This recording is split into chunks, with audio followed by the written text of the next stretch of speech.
Hello and welcome back to another episode of the Open Skies podcast. I am here with the founder of Pilot John International, John Werner. John, welcome to the show. Hey, Chris, I'm super excited to be here. Thanks for having me. Well, I'm really glad to have you on here, and I really want to learn more about Pilot John. So let's get into Pilot John himself. Tell me a little bit about your background. Yeah, so I grew up in Indiana, in the Midwest. My family was farmers. My dad was a farmer, corn and soybeans. My mom was a teacher. So starting from a young age, hard work was really instilled from the beginning as I grew up. As I was going through high school, flight was very intriguing to me. Watching airplanes at a local airport take off, and it was something that I wanted to explore. During that time, my parents started flying lessons. They would allow me to go start doing flying lessons at a local airport, and it really took off from there. Um, Also during high school, I was I did tech support at a local internet support company. So it was kind of the best of both worlds, that my two favorite things in the world were technology and also flight.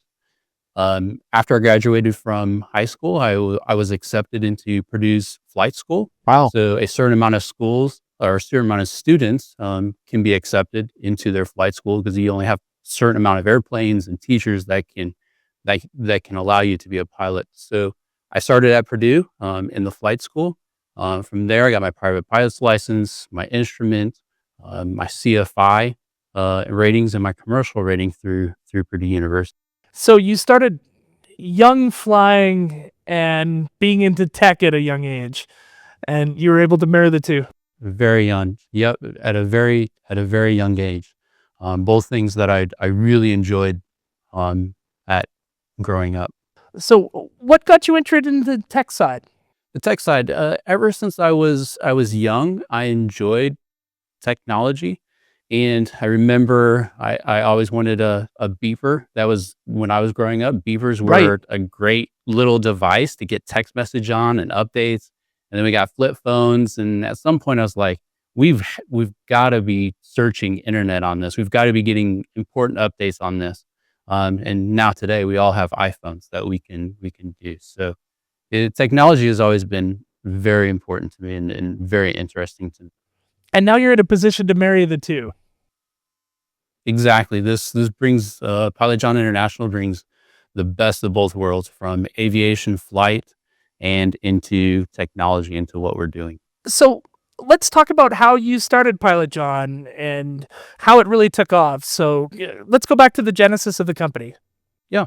So after I graduated from Purdue University, I was hired on at Piedmont Airlines. So I flew Dash 8s, and I wanted to get out of the Midwest and not have to deal with the snow and ice anymore, and move somewhere that's a little bit warmer. And New Bern, North Carolina was the most southern base that I could be based at. And I was placed there, and I started flying the Dash 8s as a co-pilot out of New Bern. And during that time, one of the captains I was flying with a lot, and we really got to know each other. And he was doing the business on the side as he was flying. And he started the business in 2001 under Carolina GSE, and his main focus was used ground support equipment. So used maintenance and ground support equipment. Yeah. He was buying it, doing a little bit of repairs, and reselling it. So that was kind of the birth of Carolina GSE. And during that time, as we flew together a lot, he started asking me, "I think you'd be good in this business. You should try this out." And I said, he tried for so many years, and I said, "I don't know anything about what's outside the cockpit, and what's on the ground. I know how to fly the airplane.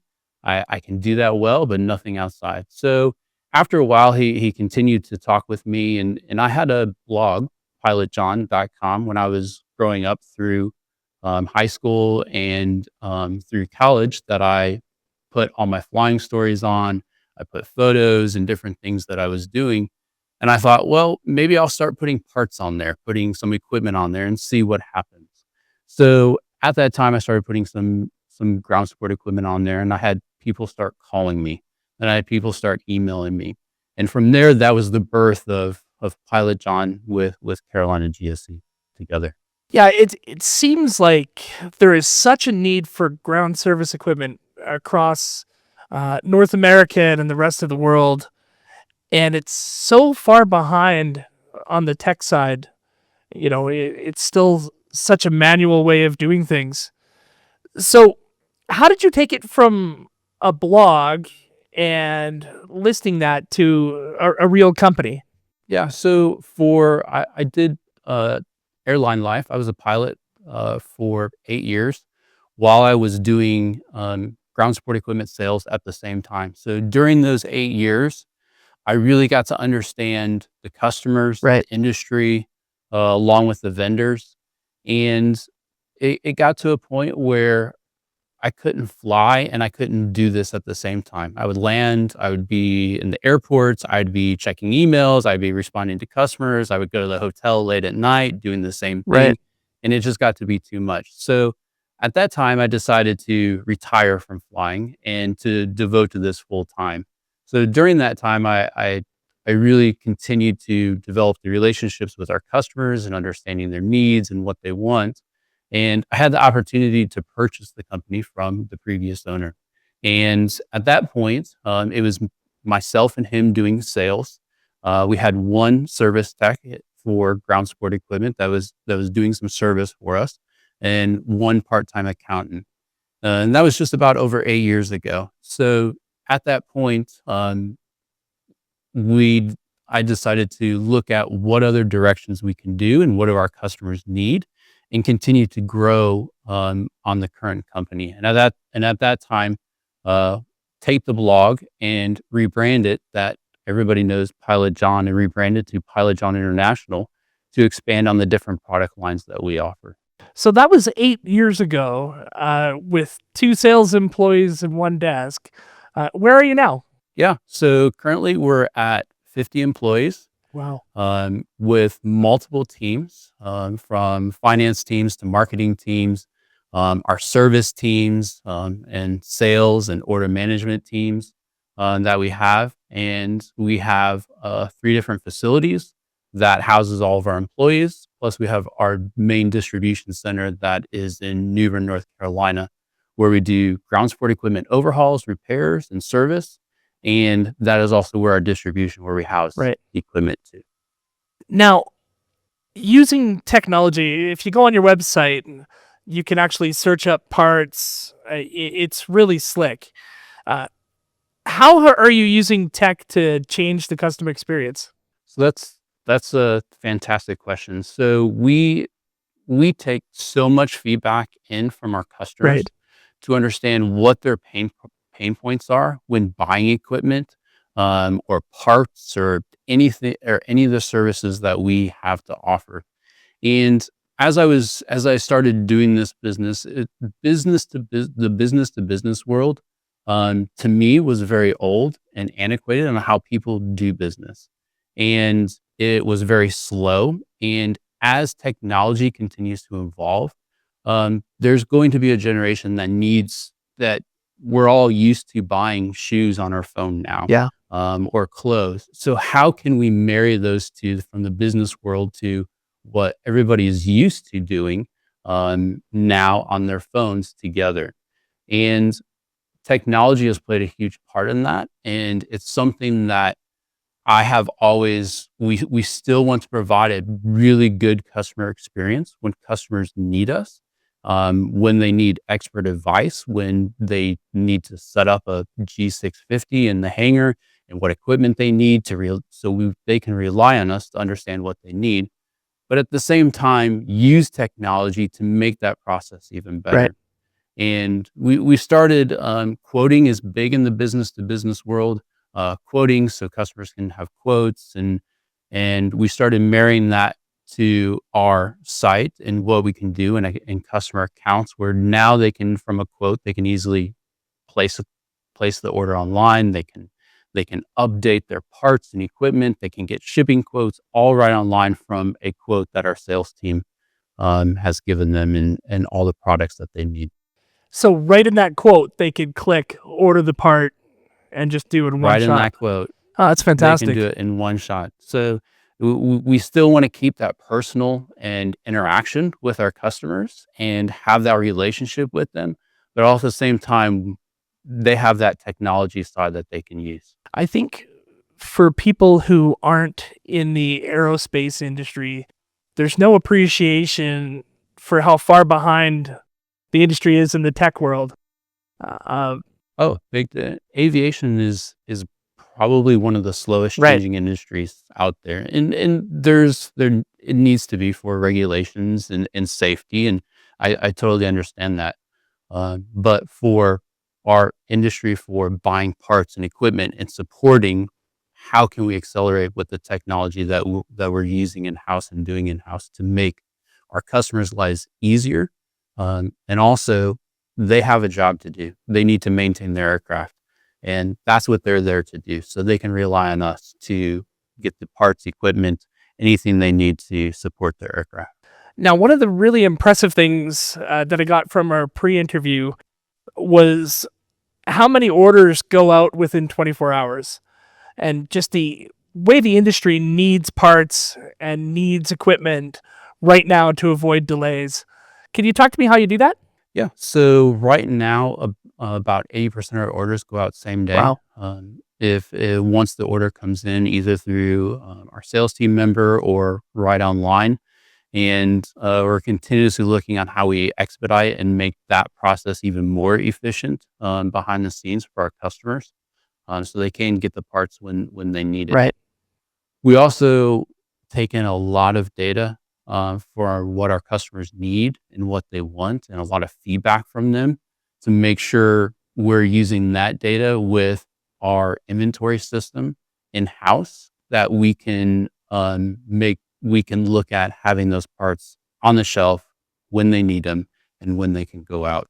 So still continuing to use our customer feedback and understanding what they need, but also we have a system in house that we've developed to really look at our inventory side and use that data together to make sure we can deliver on that promise. So that other 20% that can't go out within 24 hours, I would assume that's special order or very hard to stock parts. Yeah. So special order parts, one-off parts that you may see.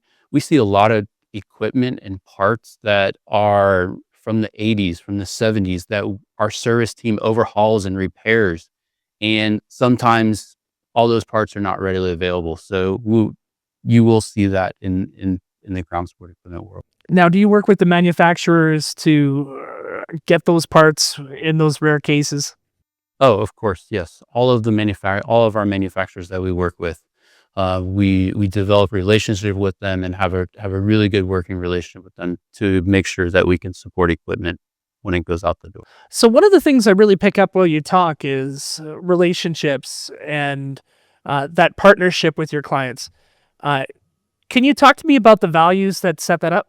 So the values that set that up was really from the beginning of Carolina GSC, Right. and myself, is how important it is, especially in the aviation world, that we understand our customers and we are building relationships with them to understand what they need.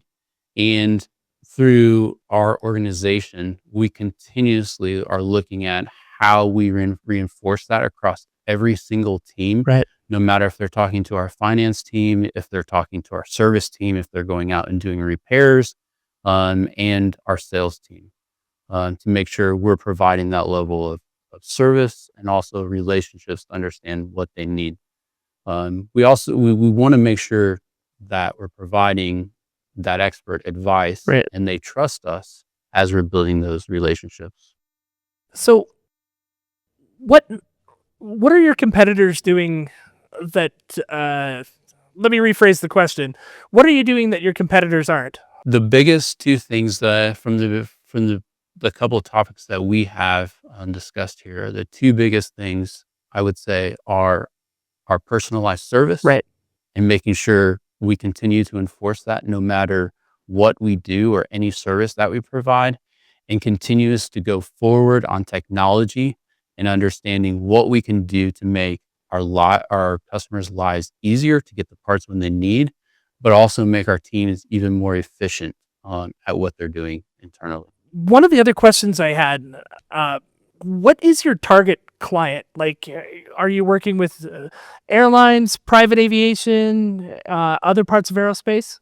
Yeah, so we have a couple main customer categories. Okay. Business, corporate aviation is our biggest market, our target. And we also have commercial airlines that we work with on a daily basis. We're supporting them with spare parts, especially on the equipment that you see on the ramp, and general aviation, spare parts, equipment, ground support equipment in the general aviation, your 2-4-seater aircraft. And we also do military. Oh, cool. Now, talking about your e-commerce site, and then you talk about the personal touch, a lot of times those are in conflict with each other. So how do you keep the personal touch while running an e-commerce business? Yeah, so that is something that here internally we never want to lose sight that it could happen, and we don't want it to ever happen. And we have our sales team members, our order management, our service team to handle those requests from right online. We have a live chat build out. They're getting a live human, live person that's Excellent. sitting right there that they can talk to provide that service, that expert guidance on the equipment they need. When they call in, it goes directly to our team members that are here wanting to support them. And we want to continuously do that as we continue to evolve. So it seems to answer both worlds. Companies that want to use the e-commerce side and don't need that special touch, but then also caters to the people who do.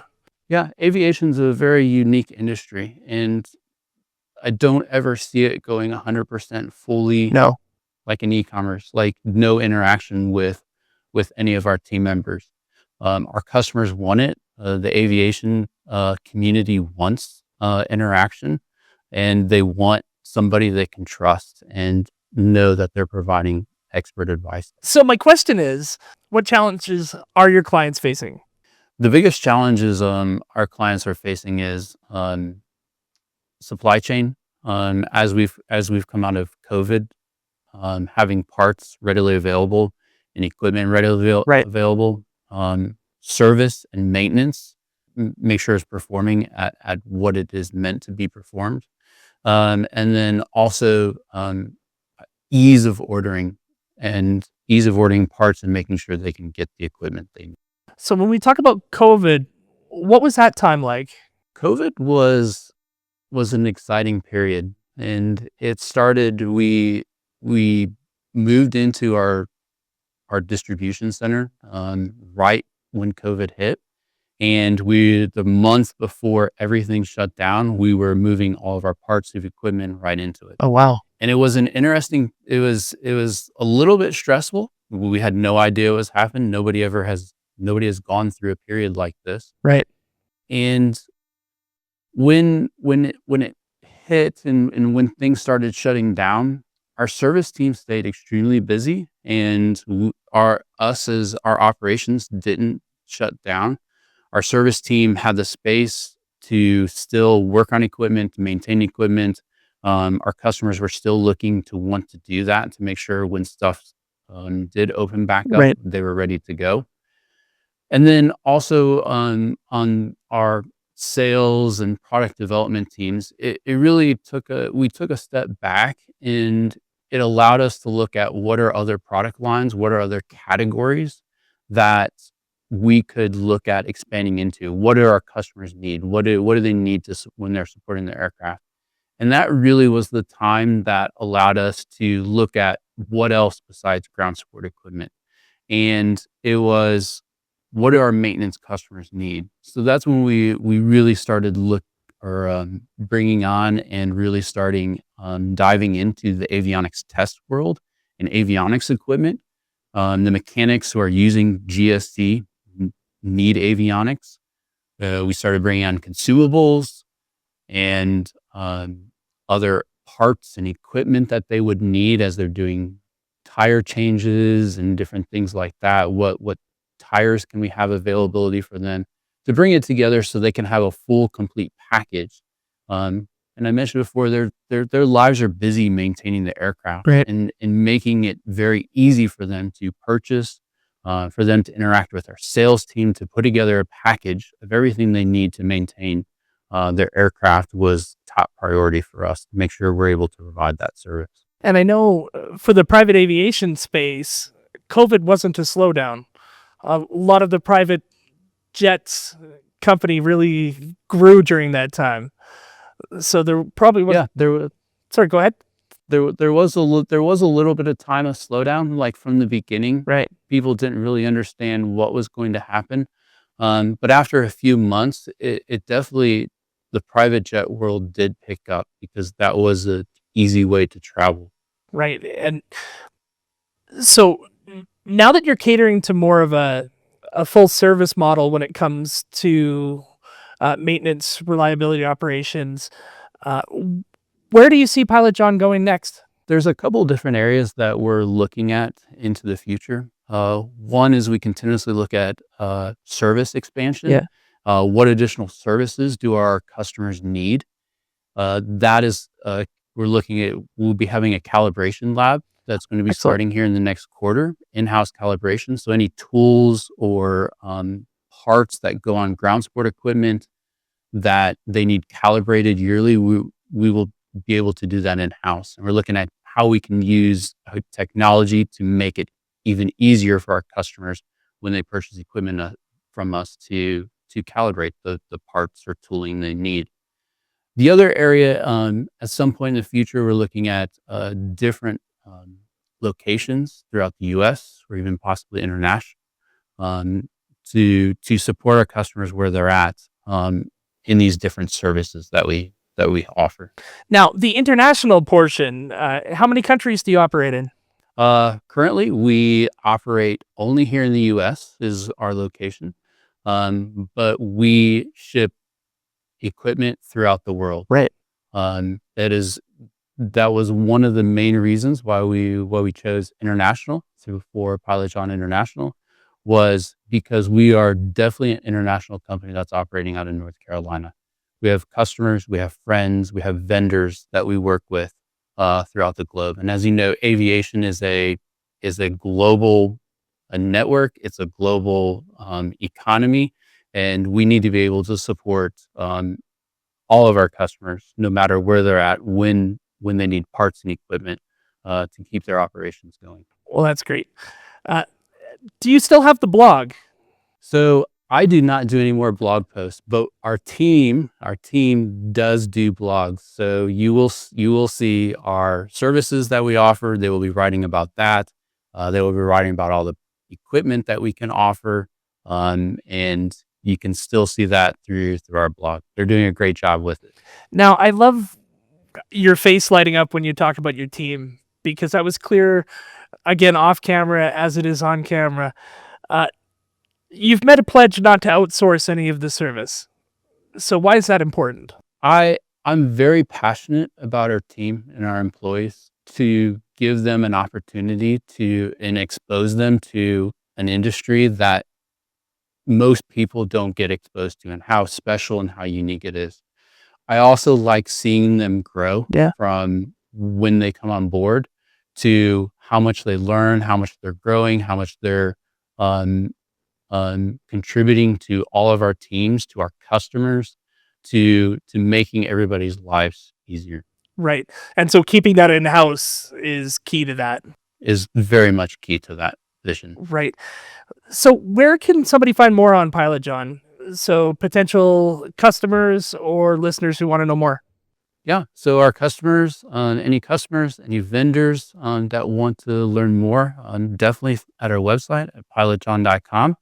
You're more than welcome to reach out to me on LinkedIn and send messages. I'd be happy to start a conversation with you. Excellent. And you're also at trade shows? We do many trade shows throughout the year, from different maintenance trade shows to pilot trade shows, avionics trade shows. So you can meet us in person. From myself to many of our team members, we will be there. Excellent. Is there anything you want people to know about Pilot John that we haven't covered? Pilot John is a place where our team is extremely passionate for aviation and especially our customers.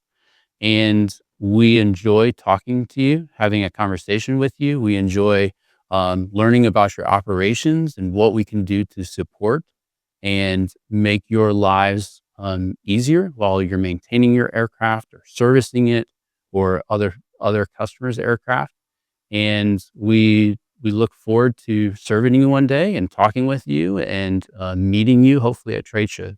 Now, this seems like a real two-way partnership. So you want feedback from your customers on what they're missing, correct?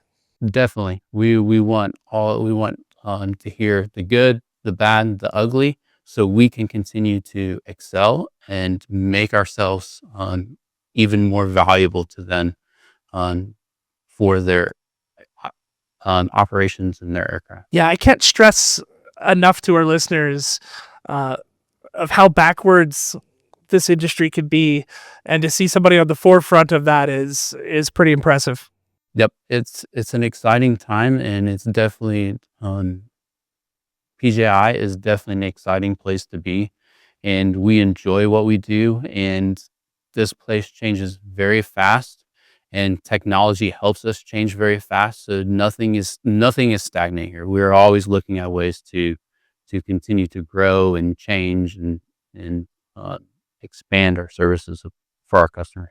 Now, the kind of the buzzword lately is smart stuff. So smart GSA, smart aircraft, the Internet of Things. How has that affected your business?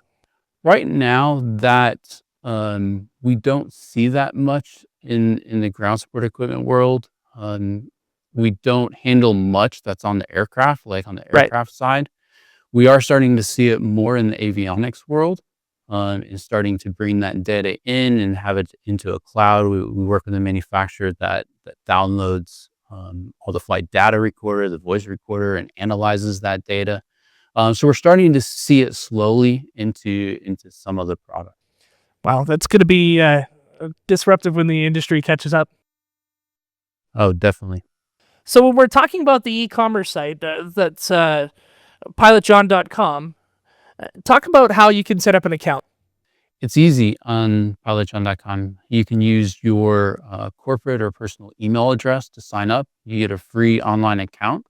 Once you do, you can see all of our equipment. You can see availability, and you can easily order, add it to cart, check out right online. If you have any questions, we go back to you can live chat with our team and get their expert advice, and answer any questions that you may have for the equipment. And some other features once you have an account, we have an hangar feature, so you can add all your aircraft that you have in your hangar.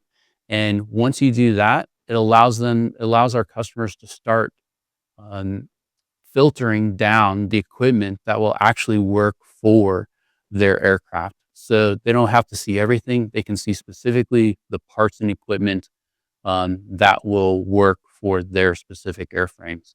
If they have one, or if they have 10 that they're maintaining in their hangar. And that could be a challenge with multiple fleets. Oh, multiple fleets. And we try to highlight, especially if you do have multiple fleets in your hangar, we try to highlight if there's some differentiation between the different aircraft and what works for each as you're looking through the account and looking through the categories. And some additional features, once you place an order with us online, everything is saved onto your account. So Excellent. documentation in the airline industry is very important for us and for our customers.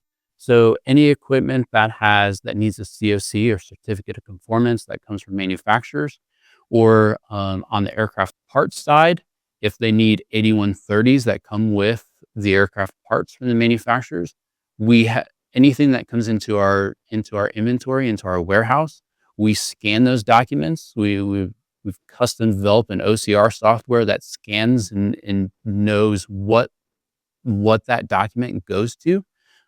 So we assign everything by an ID. Every single part that comes in, that document gets scanned into our system, the ID. So when the ID gets assigned to that specific part, and now when the customer purchases those specific parts or equipment, they can see those documents and those certificates right online and download them so they can have them for their operations going forward. So the days of just sending an Excel spreadsheet out and saying, pick your order part and send us a note are over. Yeah, the Excel days are gone. It kills me because I grew up on Excel, but it's about time. Yeah, it is time. And from the beginning of this business, when I first started, we used Excel for all of our parts that we had. Yep. And pricing that we on each part, and those were the simple days. Now we have a custom developed database that we use internally to house all that information for all of our team members. That's connected now to our website, so all of our customers can have that information readily available at their hands, at their fingertips. This must cut down the time it takes people to order and to get the parts they need just by having that all in one spot. Definitely. Efficiency is key Yeah. in everything that we do here, especially for our customers. So they can see that information any time of the day. They don't have to wait for our team members to get back to them. So starting from just simply providing GSE, you've moved from just providing products to providing a bunch of services as well. Can you talk about those services? Yeah, I sure can. And one of the foundations of and our vision around PJI is not just to be another distribution company. Right. We want to provide a level of service to all of our customers when they're buying equipment and parts and building out those services. So looking at what our foundation is as a company, ground support equipment, we do overhauls, we do repairs in-house of ground support equipment for our customers, and we do trade-ins of old ground support equipment so customers can receive new equipment, and then we bring the old in-house, we refurbish it, we overhaul it, and it comes out looking like brand new. Our team does a fantastic job in the service department to make it brand new. We recently launched a mobile service team, our mobile service team. So now we go on site to do overhaul or do repairs and service on equipment in people's hangars or on the ramp when they need service. We also offer rentals of ground support equipment and avionics test equipment. So if they only need a piece of equipment or a test box for a short period of time, we have that service available to them. Financing is something else that we've built out. So if a customer wants to pay for a piece of equipment or parts over 6 months, 12 months, our in-house finance team works through that process. So we automatically bill them each month so they can purchase the equipment and parts when they need. And then our last is calibration. We will be starting that here this year, and we're really excited to expand into that service offering. So that really helps a smaller airline or a smaller aviation company really make use of ground service equipment or get past a moment where something's broken. Definitely. And there's multiple we can offer, and we've taken all this feedback in to offer multiple options to them. So if it's a rental, if they need it for a short period of time while we service their equipment, or if they want to get rid of their broken piece of equipment, we'll take it in as a trade-in, and they're now able to purchase something new. So true to your name, Pilot John, you also offer pilot supplies as well. Definitely. It's going back to the roots of myself being a pilot and being able to support all my fellow pilots of all the equipment or supplies that they need to fly the aircraft safely. So we're constantly evolving and bringing in new pilot supplies for all the pilots out there. And now they can easily order headsets, kneeboards, bags, anything they need to fly online. Excellent. Now, are you still flying? I am not still flying. However, I will at some point be getting back in the air. And what will the machine be? What's the dream machine? The dream machine, I always tell everybody it's a G650. Oh. There's nothing like walking onto a G650. So you don't aim low. It's not low when it comes to aircraft. Oh, that's fantastic. Well, Pilot John, thank you so much for spending some time with me today. Yeah, thanks, Chris. I appreciate it. And thank you for joining us on the Open Skies podcast. I'm your host, Chris Glass. I'd like to thank John Werner from Pilot John International, and we'll see you on a future episode.